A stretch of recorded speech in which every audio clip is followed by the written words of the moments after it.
Another 50 Christians have been gruesomely murdered in the ongoing genocide in Nigeria. Frank Uto, a Nigerian lawyer and native of Yelawata, joins us now. Frank, these 50 that have been killed recently, you were talking with me before we got started about the manner in which they were killed. It wasn't, a bomb or something. This was a gruesome event. Can you tell me how these 50 people died? The way they kill our people is in the most horrific, the most gruesome, the most cruel manner anyone could ever think. It will make even the devil to shiver. Because what they do is that when they come around, you run into your hut, into your house. And then what they do is that they will now, cycle the house with fear. They will lit fire on the house. And then when you are coming out, they will now hack you down with machete. So they're cutting you as if they are cutting a piece of wood. Not as even they are killing a wild animal. You don't even kill a wild animal that way. So they'll bust your brains with machete and you see spillage of brains. I believe you've seen some of these very horrific pictures. They are so graphic. I have hundreds of them in my phone right now. These are my siblings. These are my cousins. These are people I know so well. I know almost 80% of these people. As a matter of fact, some of them, I spoke to some of them a week before that thing happened. And anytime we speak, we talk with dread. We know that we are living on time bomb. We know that these things will come again. So every time I try to give them an advice, to keep their eyes open. But that was what happened. Look, there are two of my aunties who were pregnant. One was pregnant with a twin, with twins. They split open the stomach, they removed the twins, and then slaughtered the twin. So that's what's been happening. And when they are doing this, they begin to recite Allah Akbar, which unfortunately has become an internationally recognized slogan and motto for terrorists. That's what we've been facing. And unfortunately, the government of our country, the government of our state is doing extremely nothing about this because they would just want to be politically correct. Because the kinsmen of these people are the same people who constitute the top echelon of the Nigerian political structure, business structure, and institutional structure. So you find a lot of our people who are so reluctant to do something about this because they want to be politically correct. They want to have at every time political benefits and personal aggrandizement. So that's what we've been facing. So like I said earlier, we lived with this. We've been living with it. Before now, do you know that before the incident, I'm sorry, maybe I may be digressing, but before the incident of June 13 and 14, before that massacre, 2 weeks earlier,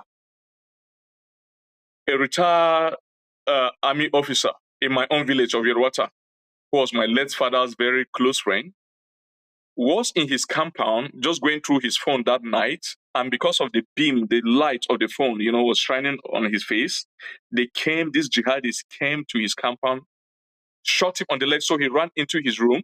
So, we're very poor people. Our houses are made from mud. We don't have houses made of strong bricks. So even when you kick the wall, it will break.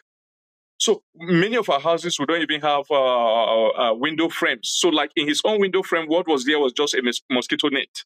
So when he fell into his room, they now went through the mosquito net, cut the mosquito net, went into the room, butchered him, butchered his son who was sleeping earlier, and butchered his wife. And then they took some stuff from the house.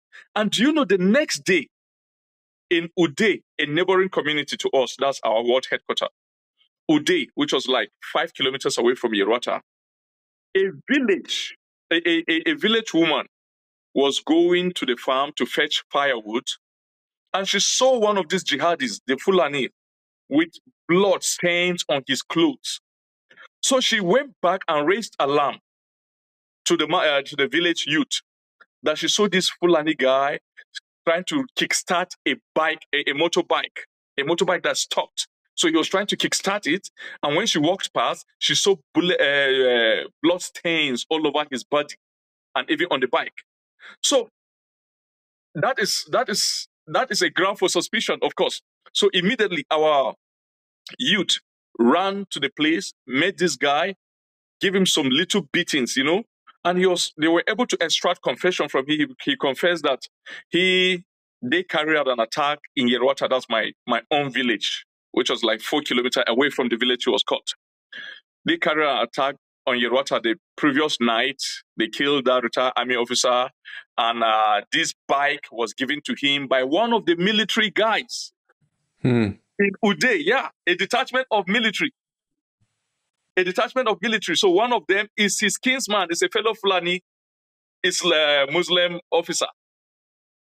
So the youth took the bike with him and went to where the military guys are stationed and accosted that particular military officer. His name is Suleiman. And said, look, this is what you've been accused of. So the Suleiman gave a very preposterous kind of excuse by saying he gave out the bike to this guy yesterday because the guy came here and said one of his brothers was bitten by a snake. And so he gave him the bike to take the brother to the hospital. Now you don't know that guy, but you've released your bike to him. Who is that his brother who was bitten by the snake? No one could see that person. Which hospital did he take him to?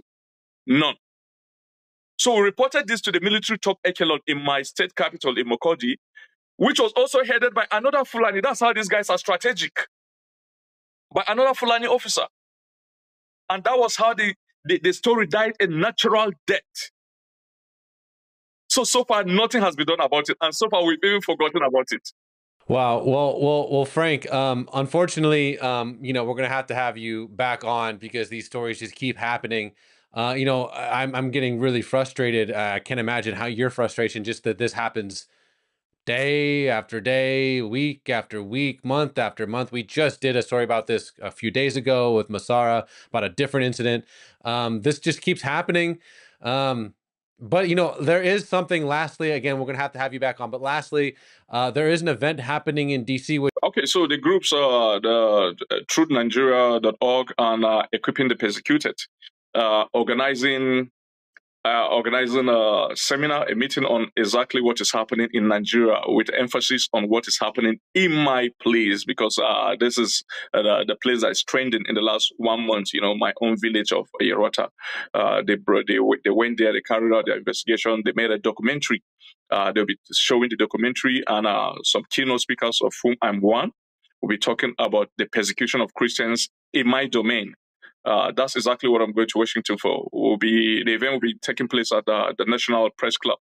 And is there a website or someplace people can look to find out more information about it?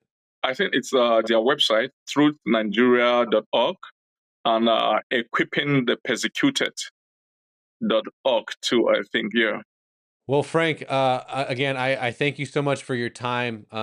Everyone on that's watching this video, I know I speak for my friend here, we're heartbroken, we're devastated, we're frustrated.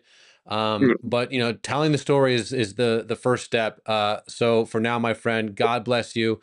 Thank you very much. And God bless your friends and family in Nigeria, my friend. Amen. Amen. Thank you very much, Raj. God bless you.